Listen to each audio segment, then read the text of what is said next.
everybody, welcome back to the Crazy Mayday channel. Today we're going to be working on this Wave Runner. It's a 2011 Yamaha FX Cruiser high output. It's the supercharged model. Doesn't belong to us, but we're working on it for a friend. His complaint is that his steering is a little stiff. When it goes lock to lock, it gets a little bound up, and that's not good because basically if you can't steer, you can't operate your boat. That's a safety issue.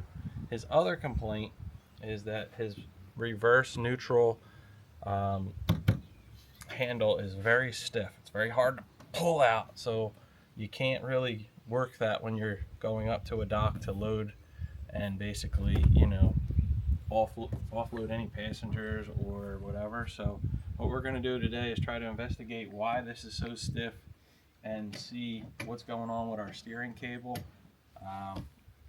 We believe that it's the steering cables that are the issue. Down here is where you have your gate valve. Basically, this is for your neutral and your reverse. Basically, that would be neutral, and then a little bit more down is basically reverse. So the cable is hooked to that, and basically we got to see if this cable is binding up, or is it the gate valve, or is it something up in that handle.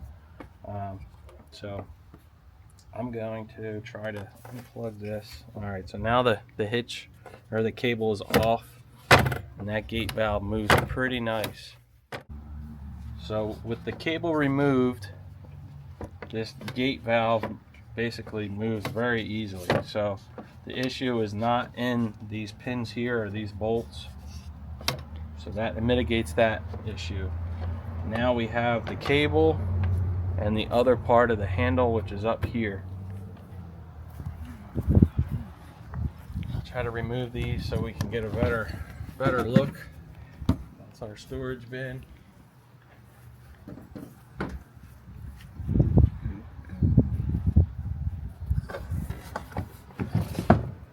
There's the engine compartment.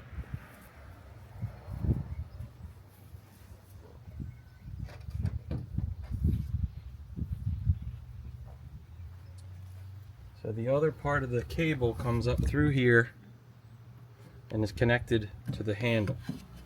So this is still very stiff to move. So if we take a peek up in here, you can kind of see, I get the camera focused. Right there is our pivoting point.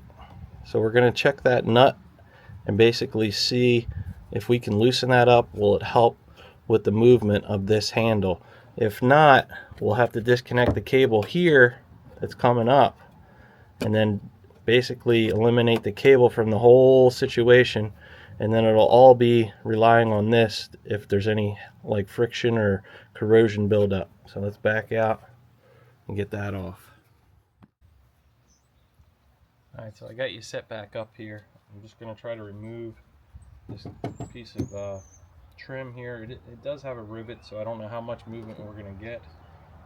With anything on a Wave Runner, you want to kind of refrain from power tools right out of the gate, just because sometimes these things can be corroded, and you hit that thing with an impact, it could just snap it off. So with hand tools, it might take a little bit longer, but at least you're going to be able to feel that resistance, and then you'll be able to say, oh, we're going to have to work on that one. Let's see. Alright, so Yamaha put a lock nut on the back side, so that's basically not going to do us any good. By turning that, we need to get a ratchet or something on the inside. Yep, okay, it's 10 millimeter.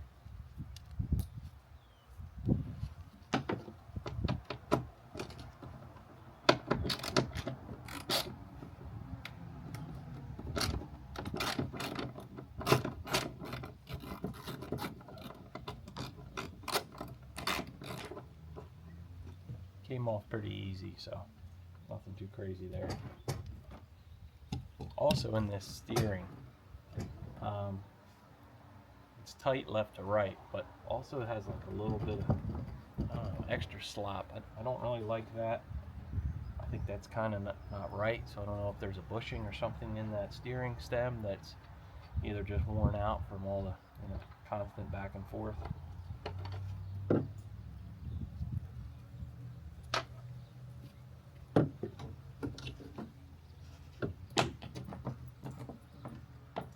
Come out, they come out. Are you recording?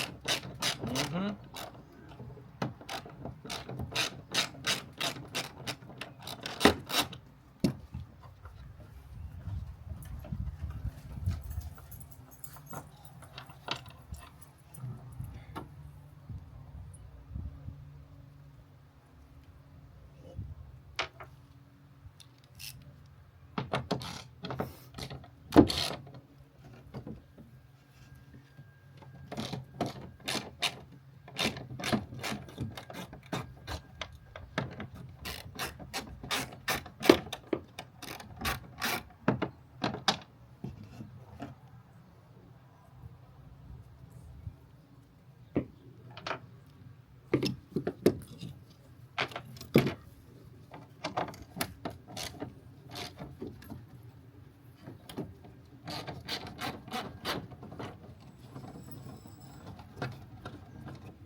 Alright, so that's pretty nice. We don't have to worry about removing that rivet. This is able to pivot down just enough so we can free up our side fairing there.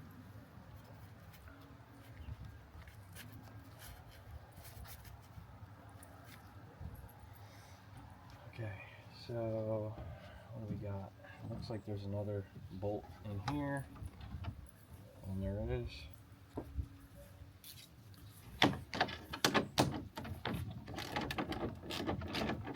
That came free pretty easy.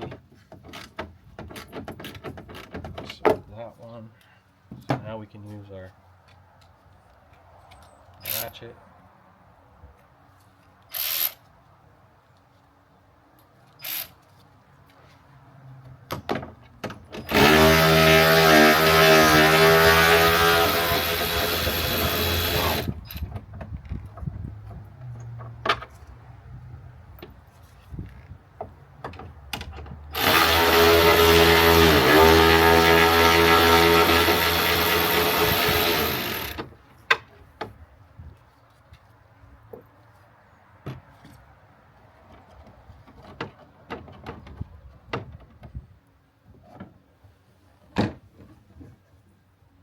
I got a fur baby down here checking on my work.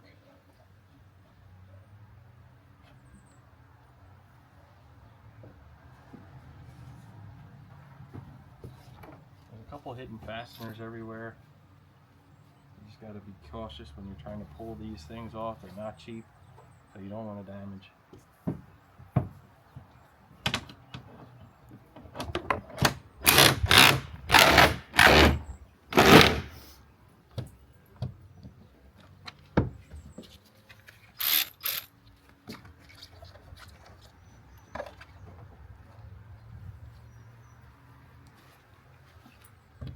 I'm going to get some penetrating oil.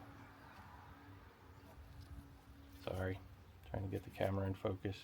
We're going to get some penetrating oil for some of these bolts and a Phillips screwdriver, which I need to get this top hat off, and we'll be right back. Hang tight. Alright, we're back. I sprayed these bolts up a little bit. You're not going to really be able to see in here, but we're just basically trying to loosen up the fairing. I'm camera editing here.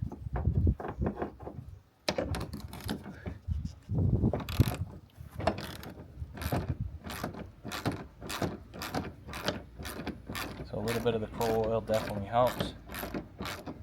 You know, most of these things are running salt water. It's a shame. It's what basically kills these things, but I don't know if I mentioned it earlier, but this is a 2011, so it's getting up there in age.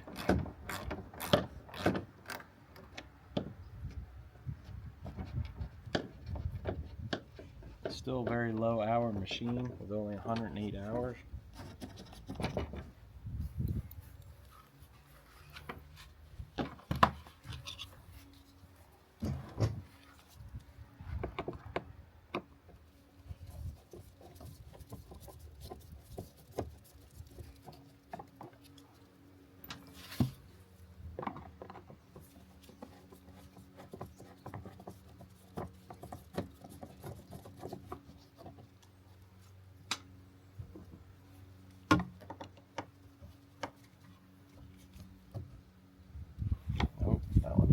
come out with a little bit of persuasion.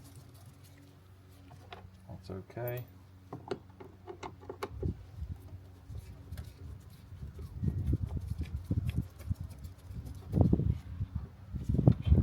Close that now.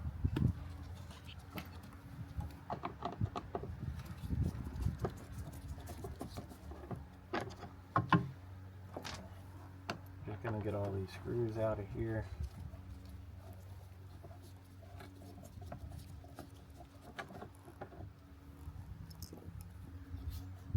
That we have two down here, but maybe we can get this top piece off. I want to get this fairing out of our way so we get better access to this. We can snake underneath here, but I want to try to get this up out of our way. I'm going to go to the other side.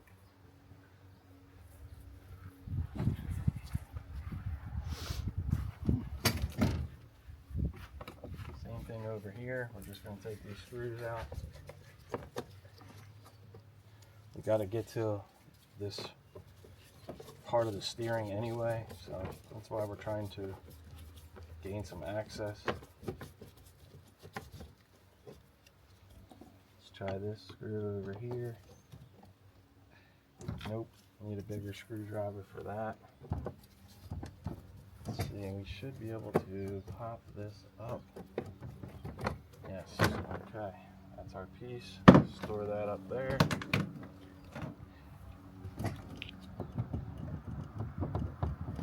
Alright, as you can see, we have a lot of slop in there.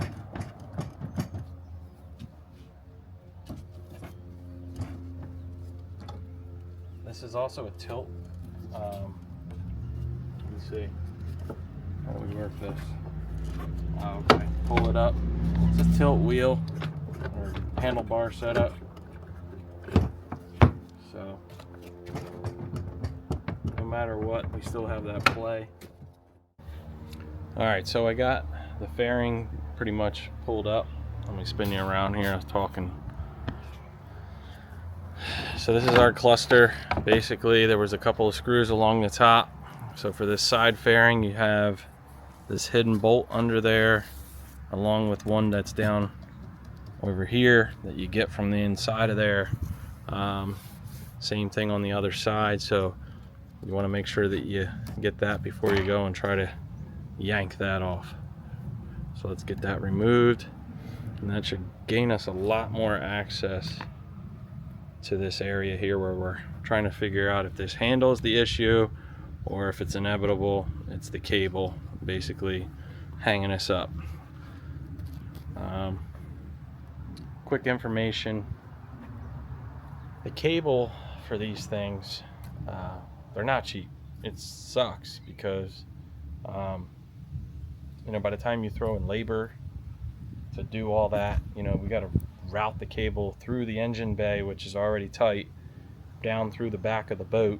It could be a little costly, you know what I mean? So you kind of got to weigh out your options here. But, you know, if you're buying this ski or you're selling this ski, you want to make it right, you know what I mean? You don't want someone to have an accident because, the steering got held up, you know what I mean? It takes thrust, and it takes basically steering to control these. There's no brakes, you know what I mean? So the reverse is a nice feature because it helps slow you down, and then you can idle where you need to idle. So basically, these are two main things that we really need to make work. So it is what it is, but that's what we're trying to do today. We're trying to see, hopefully it's not a cable, but if it is, it is, and we'll keep going. So hang tight with me. Let's get this bolt undone, and we'll keep going.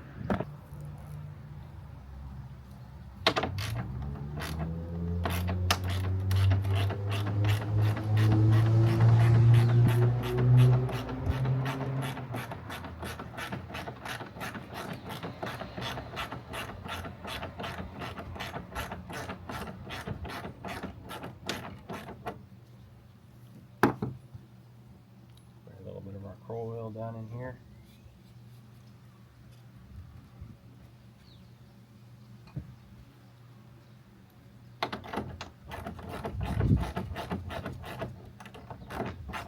Oh yeah, like butter.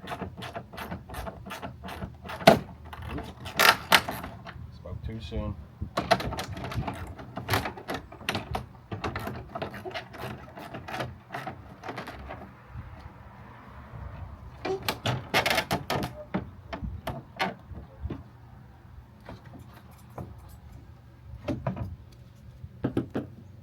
Alright,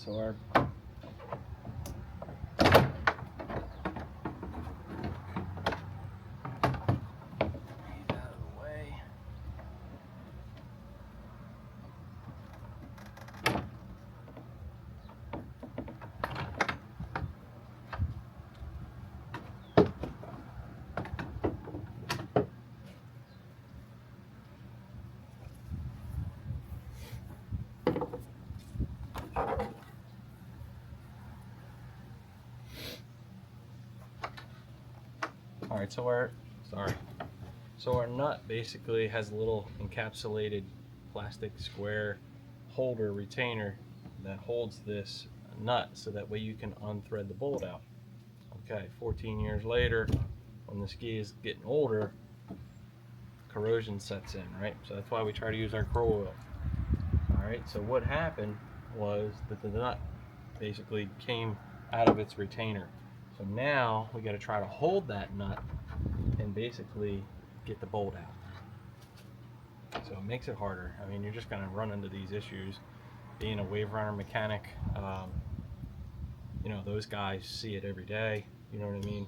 They get paid quite a bit, you know, an hour because of the struggles that they have to go through with the salt water. And, you know, you as a customer, you kind of have to pay that. You know what I mean? So maintaining your ski, flushing them, winterizing them, summerizing them, basically keeping them well lubricated, all that corrosion spray, you know, it will pay for itself later on. You know, flushing, washing is just, you know, part of the game with these things. So let's see if we can hold this and get that bolt to come out. I have it sprayed, so I'm limited on space.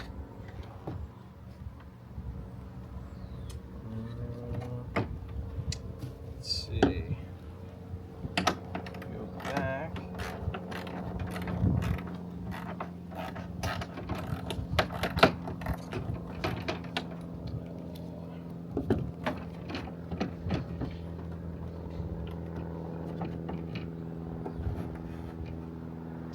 I'm gonna pause you guys, and then when I get it to free up, I'll bring it back.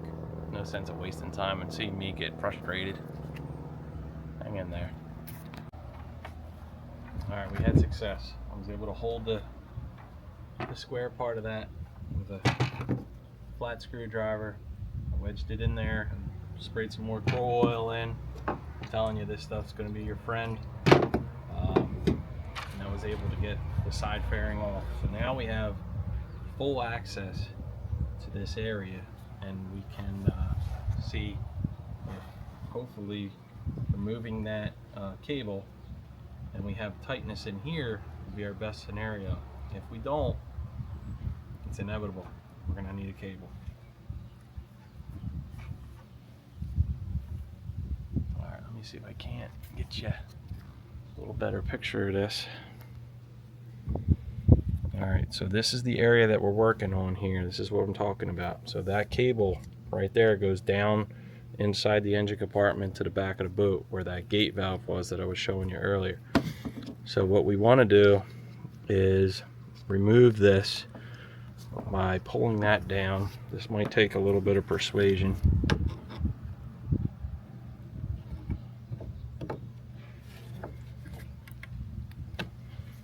It's going to take a lot of persuasion. So anyway, where we had an issue, and this is just looking, I see another boot that's pulled out, so just checking. But anyway, where we had our issue was right here. Sorry, camera's all wonky. Right here was an encapsulated nut, so we'll remove this foam. If we have to get another nut, we can get another nut. That's not a big deal. So let me set you guys up so you can see me here. I need two hands to do this. So this is what we need to get pushed down.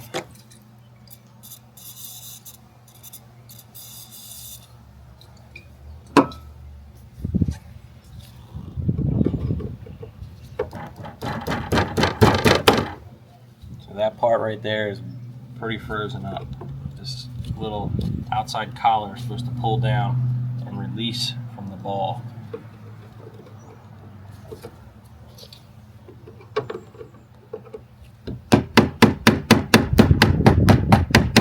There we go, got it. So now that that's free,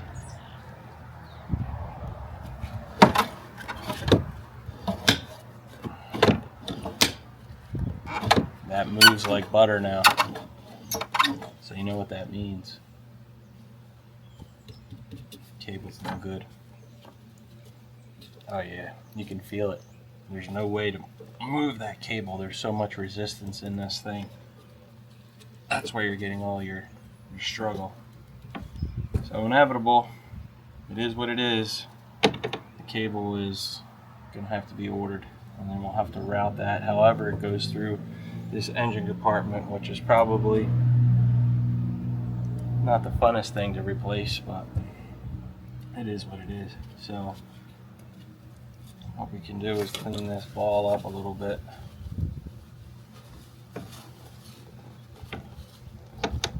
And now we can put on our parts list a reverse cable.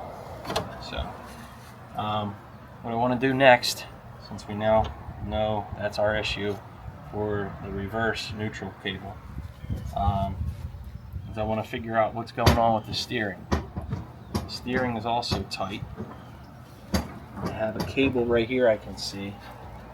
So what I'm thinking is I'm going to finish removing the other side fairing and basically see what else is going on with our steering column basically. I think I looked in a couple of exploded view diagrams, before we got into this, and I saw that there were some bushings and stuff like that. They're just like a nylon or plastic, so more than likely they have some wear, and that's what's giving us that little bit of slop. You know, this is a nice high-end performance machine.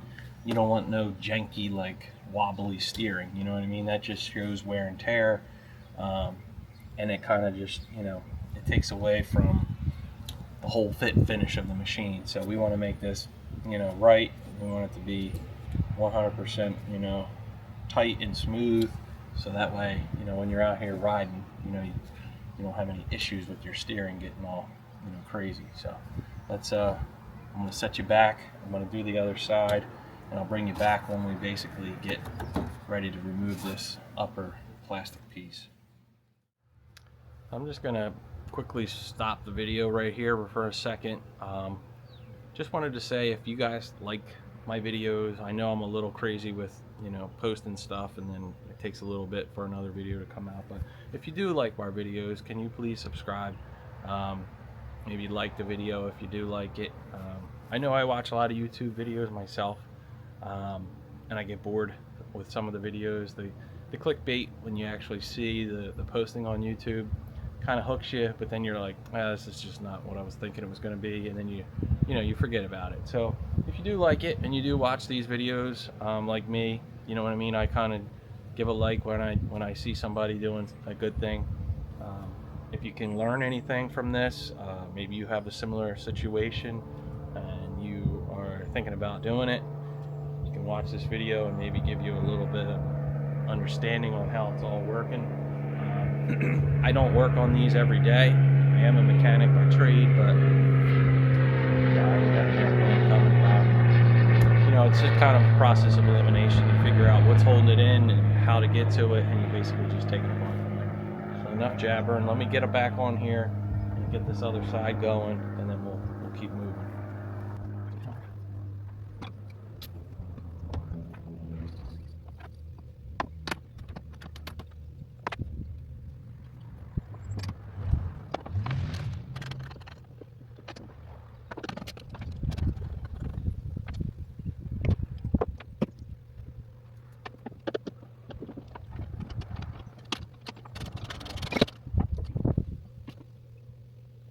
A lot of these areas that I'm working in are just super tight. There's really no way to put the camera in there to actually get you guys to see exactly what I'm getting at. It's basically just a bolt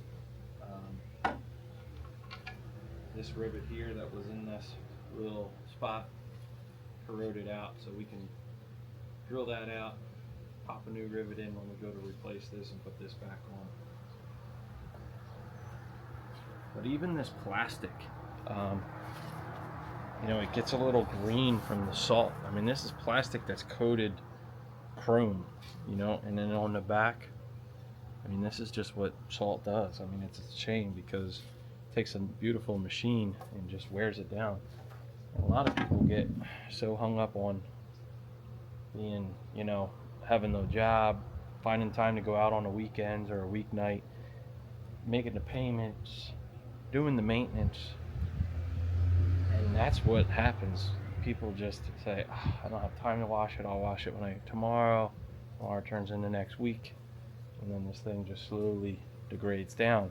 You know what I mean? It's the silent killer, basically, of anything. You know, these things are designed to be in the water, salt water as well, but you know, you as an owner definitely got to keep up on your maintenance, because your investment will just degrade with no time at all, and you'll be saying, this thing's nothing but problems and stuff like that. Well, it definitely, you know, takes maintenance like anything. RVs, our houses, everything. So enough of that said. I'm going to get the other bolt that's up on the top part that I had a problem with over here. I did give that a little spray. Sorry, I got a little bee flying around. We're going to try to work that nice and easy so we don't have the same issue.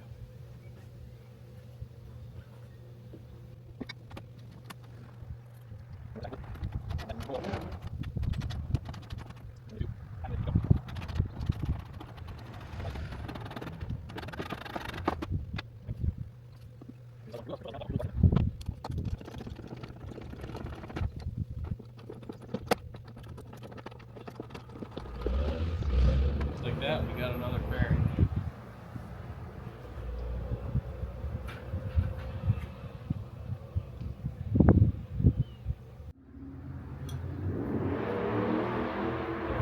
I'll bring you guys in a little closer here so we're not so far away. Set you right here on the engine. There we go. Let's move this out of our way. So we found a couple more bolts up front here. We're going to loosen them up, see how things are doing. I've never done this before, so you know, we're learning together.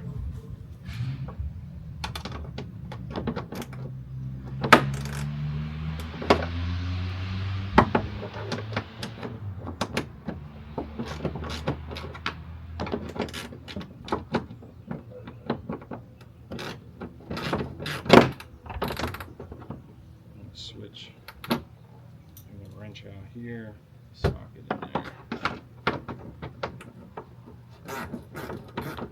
Better.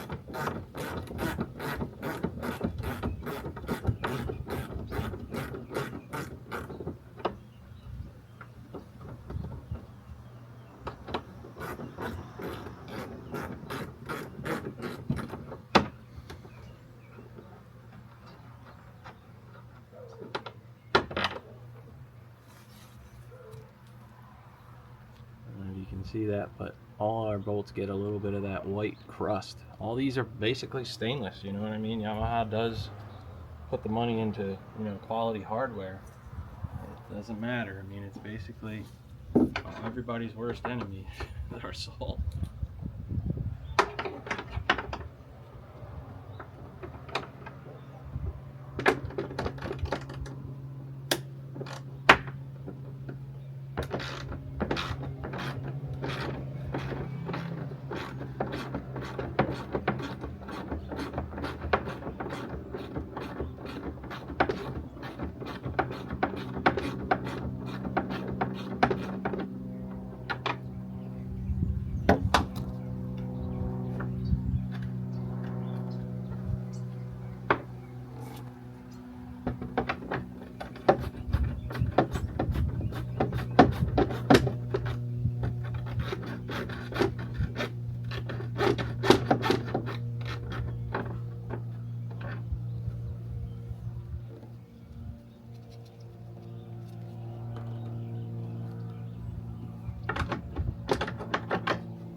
forgot to mention,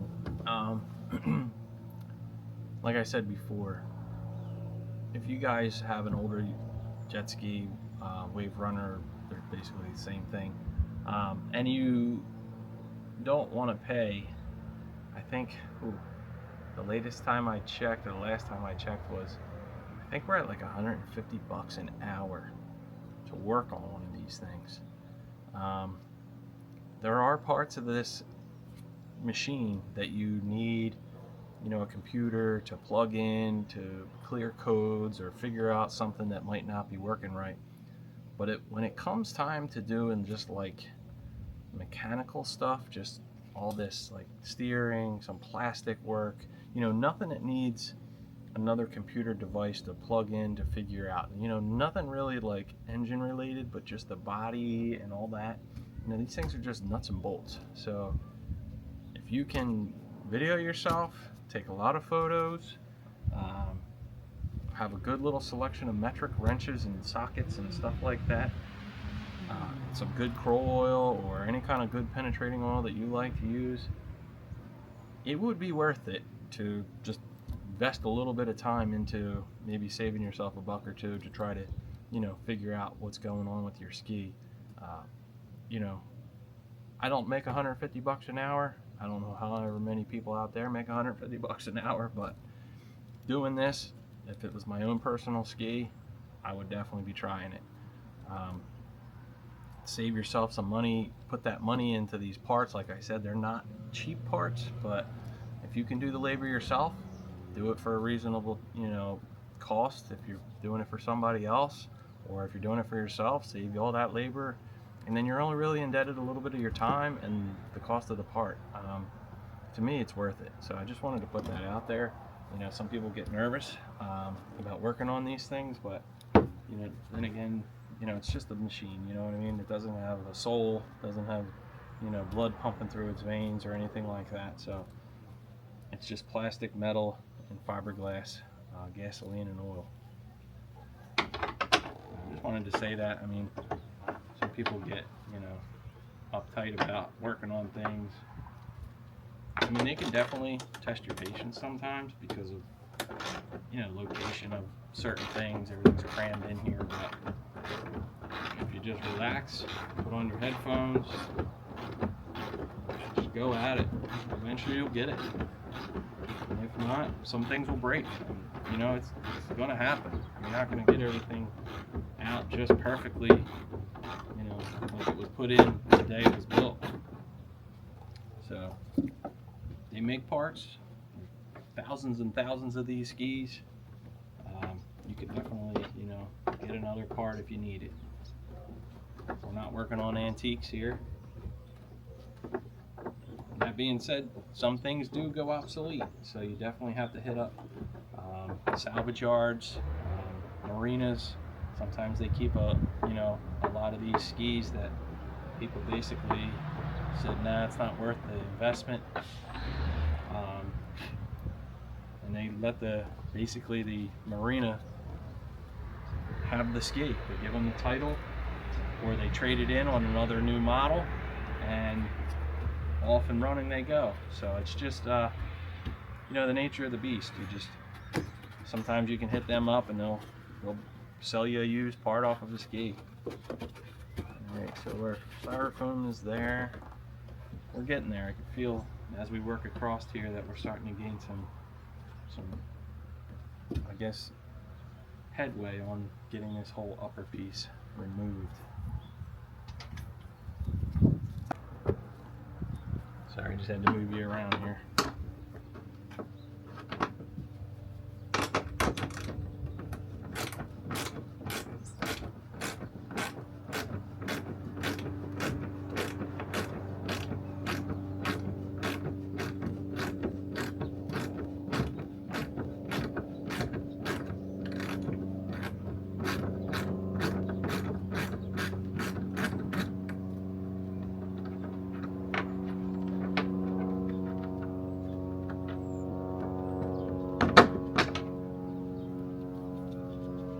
I like to take a lot of the nuts and bolts, if they go together, I just throw them back on real quick, just so you know when you're going back together.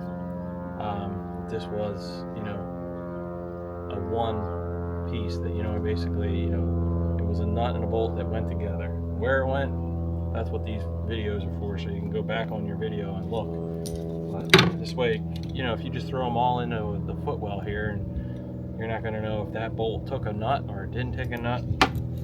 So, all right, so we're getting a little bit more headway here.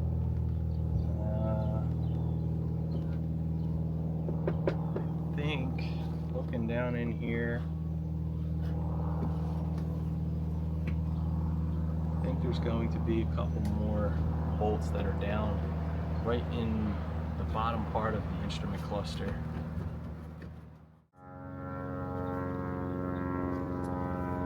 A lot of times also, when you get these worked on at a shop, another airplane, I'm sorry, the technician's not going to be making that whatever absorbent amount of money per hour, right? He's going to be getting paid his normal rate. The shop gets, you know, top dollar for overhead electrics, shop space being taken up by one of these machines. So they're going to be working a little quicker than normal, right? So they got to make time, you know what I mean? Time is money for them. Your machine's tying up a bay. It's, you know, it's holding up other jobs. So when things start to go back together and they're basically, you know, trying to make time, not everything's going to go back together just the way it was when it left the factory. You know, the factory's under a different type of scenario, you know what I mean? They're already selling this machine for MSRP or a little bit below, so they're already ahead of the game, you know what I mean? Everything's going in nice and neat and new, and there's no corrosion. So when you open up some access panels, while you're in here, you're gonna find some of the harnesses aren't like totally nice and neat and zip tied up where they should have been. Why I say that? Because sometimes, you know, hoses and vent lines and harnesses are placed in a certain spot to keep them high and dry, keep them from chafing or rubbing on something. The way it vents, sometimes it needs to have that high arch so water can't go back in. So you want to just take your time checking over a couple of things. If you can add a couple zip ties, keep everything neat and tidy, you know, everything's got a memory of the way it likes to be or wants to be. It's good for you just to, you know, neaten everything up, put it back the way it was supposed to be. It'll save you a headache later on. And I just removed that panel. That's why I found some stuff that's basically been worked on, you know, in the past. It happens, you know, guys rush, maybe they forgot, missed it. It happens, right? But you now working on your own time, basically, you want to just make sure that everything goes back just right. You know what I mean? We're not under the gun. You know what I mean? We don't have a line of these things to work on. So it's getting to be winter time, so we have all winter to kind of get this thing back up to snuff and make it nice and right. So another thing you guys might want to try to do, just to help keep your memory refreshed, keep a notepad, right? Keep a notepad close to your work area. Pen and paper is good. When you get to a certain area and you see, hey, maybe I was missing a pin, or maybe I was missing a clip or some kind of like push lock plastic fitting, jot it down. You know what I mean? Quick little front hood area, push pin, gone, missing, lost. Sometimes, you know, we drop stuff. These things are inevitable. It's tight areas, you're going to drop something, something's going to break, it's going to fall down into the bottom of the boat. All right, it's probably never going to be able to get retrieved until you totally rip this thing to 1,000 pieces just to find one little part. All right, it happens, sucks. Make a note, that way when you go to get your list of parts ready, you'll have that. And then basically when you go to order your stuff, you're going to be like, I forgot to get that clip. Damn, now I'm held up for another little bit. So it just helps keep the whole rebuild good, you know what I mean? You're not stopped and then saying, oh, now I need to wait for that part, I forgot to put it down, you know what I mean? So it just helps keep your mind refreshed on all the little things you're going to need, all them little small pieces. So I'm just peeking in here, kind of looking at that kind of stuff, you know. So let's keep going here. I think I have to pull this cluster out. I just poked my head under there, and it looks like we got to get a couple of these screws that hold the cluster into the plastic up here out of our way. I have the 2 bolts under here in this little storage box soaking, and once we get that done, sorry these bees are crazy, it's warm weather kind of throws them off. I'll get this out, and then we'll see if we can gain access to that, get those 2 out, and I think for the most part this thing will probably be pretty damn loose. I don't think I'll be able to pull it completely off because we have to remove our handlebar brace, but we'll be pretty close. So let's get that done and keep going. Alright, so we're back. Some of these areas you're definitely going to need some specialty tools. Not really special, but a set of nice like swivel sockets helps. If you don't have a swivel socket, you can always get away with a little universal. Sometimes space is premium. I always like to use some locking extensions. This way, when you pull the socket out, basically of where you're trying to work, especially if you're kind of going into a tight spot, it doesn't catch on one of these, and you end up falling, you know, letting the thing come off, and it falls down in there, and then you're like, oh, what the hell. You know, tools are expensive. We don't want to lose them, especially in the bottom of these boats. So anytime we can have a locking fastener to lock on and you can't pull that apart, this is money. This saves you headache, aggravation. So just a little food for thought there on that.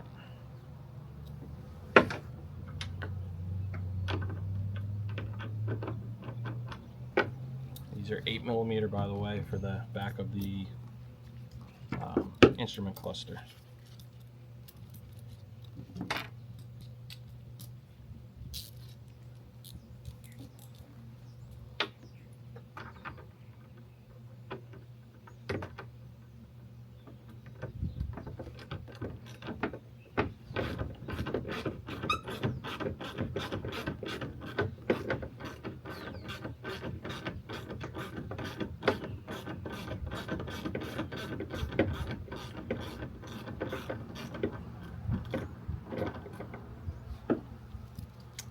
You can get to them with your fingers after you got them basically hand tightened or hand loosened, with that way you can loosen with your fingers. Try to grab them. If not, a long pair of needle nose will definitely do it.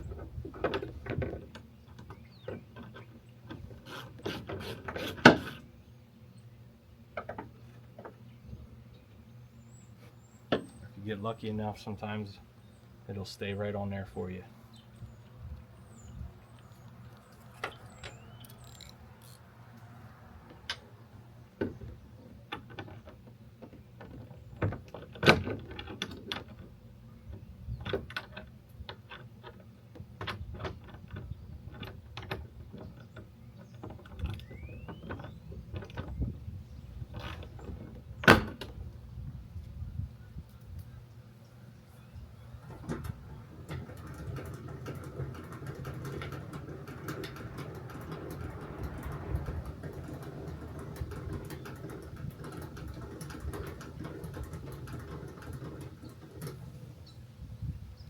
Sorry, I had to lower the front of the boat down a little bit.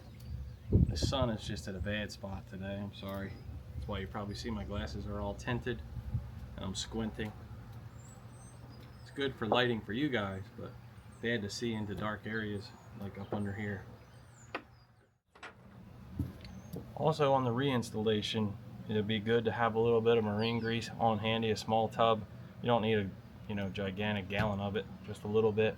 So when you go to put a lot of your fasteners, especially all these stainless steel, little wire brush, get that white powdery salt crust off of there. A little dab of that marine grease going on the threads, do you wonders. You know what I mean? They don't put them on there in the factory. Would be a nice thing for this guys later on down the road, but all their stuff's going on buttery smooth, and you know they're not worried about you later on down the road. That's why they have a service department, and they want to make more money off of you. So if you're keeping this ski for a long time and you want to basically help yourself with a little aggravation, if it's an area where you think you might go back into, hopefully not, but if it is, just save you the aggravation later on. put yourself a little bit of marine grease on there. It'll make everything come back out a lot easier. Sometimes also, I know people get a little caught up in the reinstallation and they go to put stuff back on, and it always seems like it's 10 times easier to reinstall stuff, and you go to put it back on and you're like, oh damn, I forgot I got to put this in first before I can put this on. A lot of people get ahead of themselves and they get going and they're like, hey, that went way easier than it came off, right? Well, you didn't realize certain things have to go in an order before it goes back together, and you end up having to pull it back apart. So if you have a little bit of grease on there, things will come right back out, no issues, and you'll keep on going. I've had it happen to me. I would put you guys up under here to kind of see where I'm working, but it's not really all that interesting, truthfully.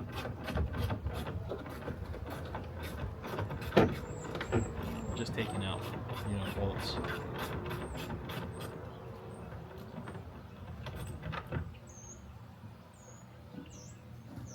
Number 3.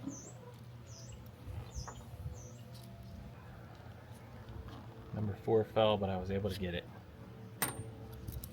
Okay, so. Alright, so this is an area I'm talking about. I've never been in here. I never knew how this thing came apart. So our cluster comes up and out, right? It comes through a grommet through the bottom of the top part of this hull. There's a whole bunch of connectors down there that if you needed to chase this thing all the way out, you could. I think what we're going to do is remove those connectors so we can pull this up and out of our way. But before I get that far ahead of myself, I want to see if I remove these other 2 last bolts that I can see here, get the 2 nuts that are down in here soaking in that cruel oil loosened up. I just want to see what kind of access I have before we get too far ahead of ourselves. You know what I mean? I don't want to do work that just wastes time. So let's do that, get them loosened. Okay, we got 2 bolts way down in there. Let's see if we can't get them.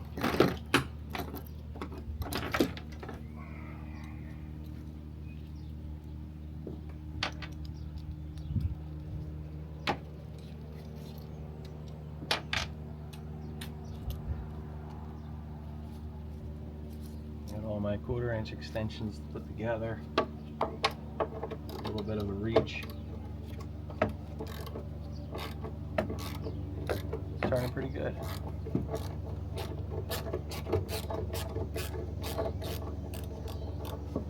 We get too happy here. Make sure we don't have a nut on the back side. It's turning.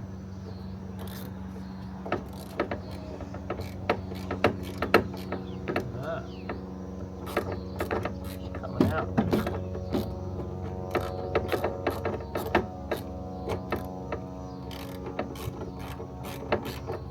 Okay.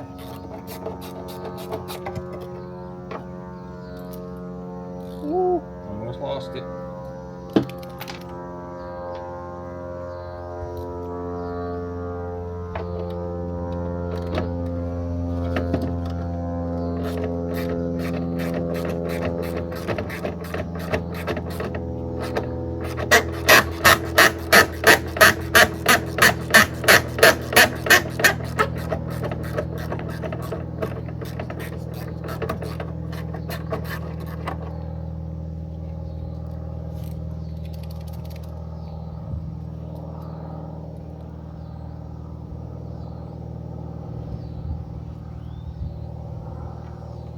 Okay.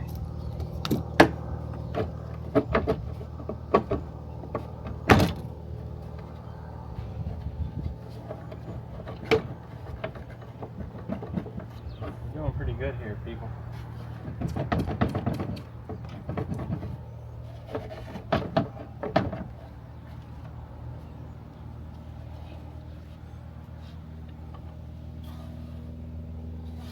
That's all one.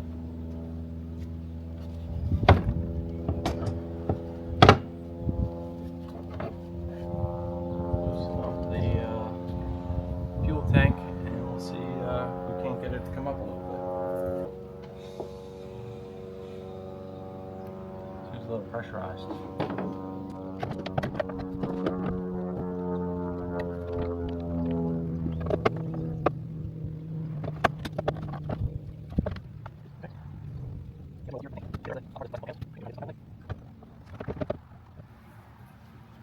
I got plenty of room with our harness, so I'm not going to disconnect any of those plugs just yet. If we get the rest of this off, and then the handlebars, you know, loose and off, I think we'll be able to kind of get this whole thing up and turned out of the way at least.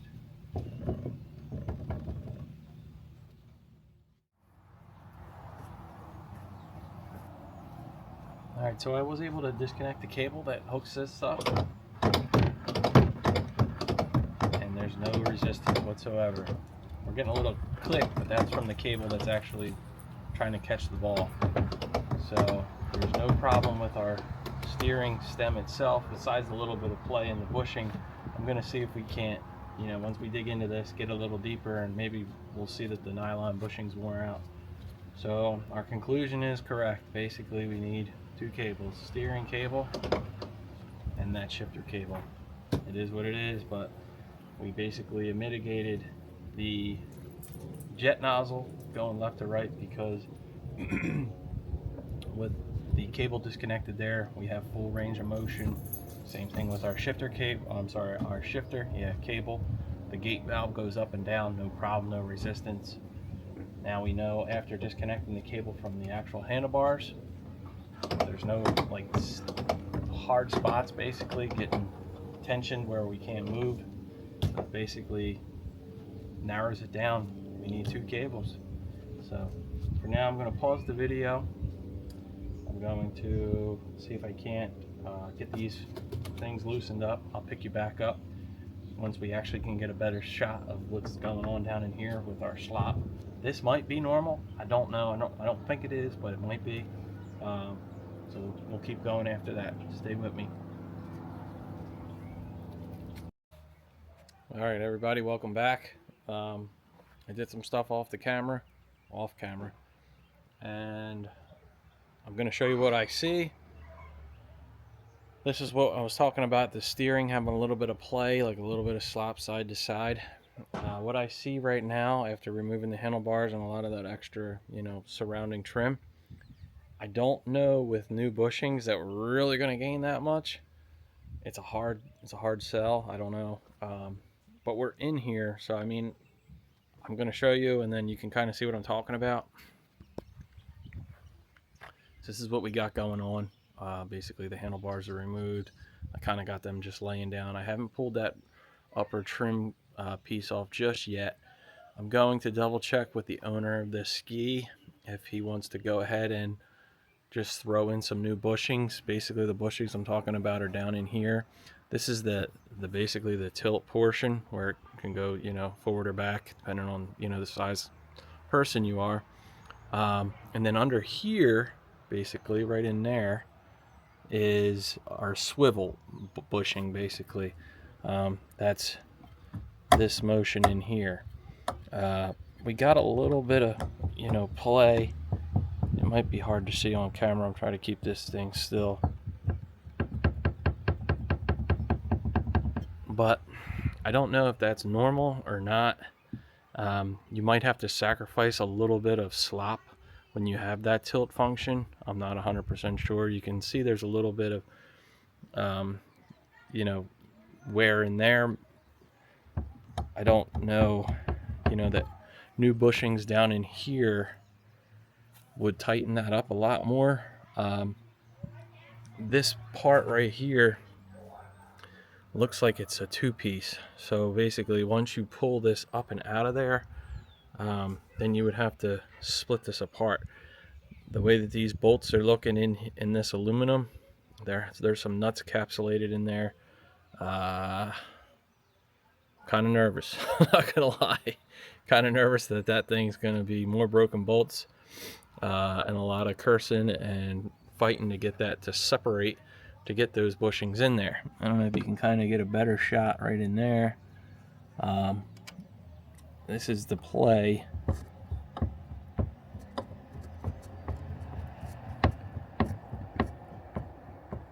So you can see how that moves.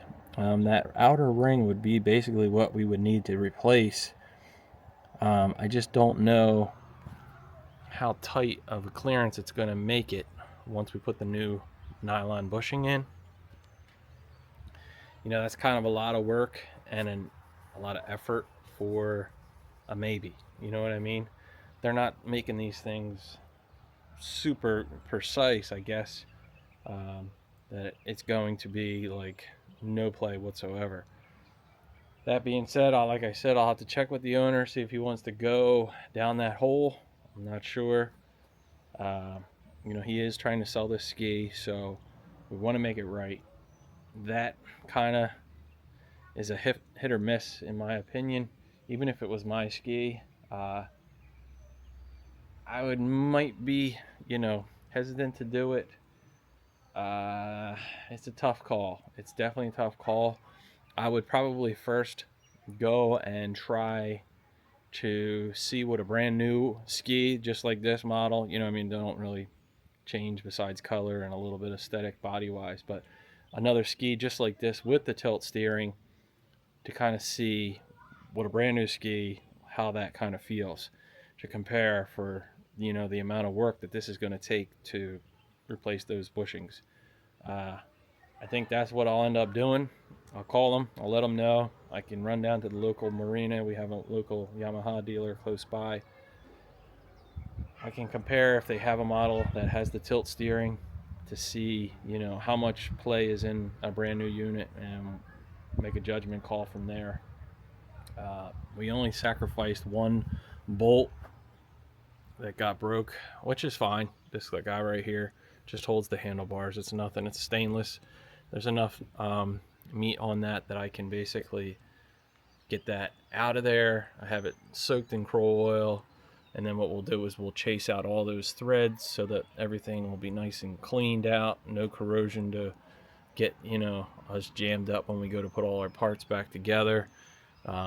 Just making a note, that's where your speaker is located. If you guys are looking for your speaker, that's where it's located. A lot of times they'll go bad, and what will happen is you'll be out on the water blasting around, not knowing it.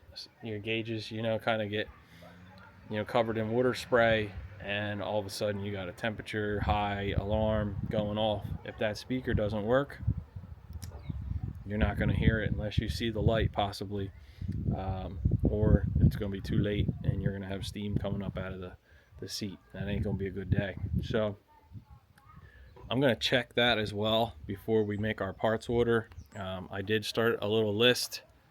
Like I told you guys, I got a little notepad down here of all my parts so far. Once we get confirmation on the other ski at the dealer, once I feel that one out and talk to the owner, we'll see about if he wants to go down that route or not to make it good.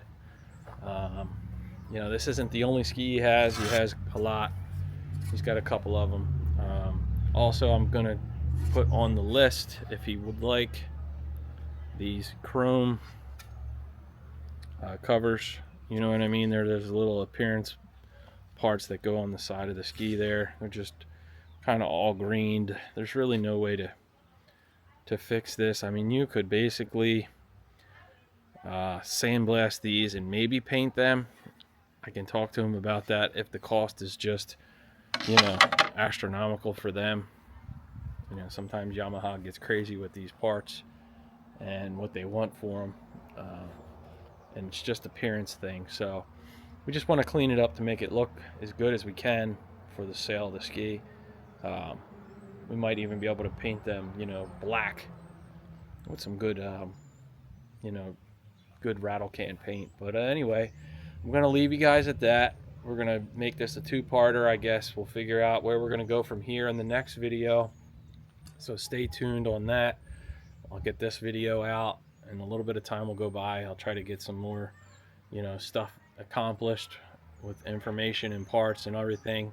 So in the next video, I'll update everybody on where we're going to go with that steering, and then basically the installation of those shifter cables and the steering cable. Once everything goes back together, we should be good. And then hopefully this thing can get, you know, just winterized up for the winter, and then springtime of 2026 we'll see what happens. Maybe someone will buy this by then, and if not, I think the owner said he was going to hang on to it. The ski runs very good. It is, you know, extremely fast. It puts a smile on your face whenever you know, crack that throttle. But anyway, I want to thank everybody for watching the Crazy Mayday channel. Like I said before, if you guys haven't subscribed, please subscribe. I'm just trying to build the channel up if it can grow. You know what I mean? We're still new here. So I appreciate everybody watching. Give me a like. Throw a comment down. Tell me if you guys have ever had this kind of problem, or you're going through the issue of having some, you know, steering or shifting problems. And then we'll put this one back together and put another one under our belt, I guess. So for now, I'll see you guys later. Peace.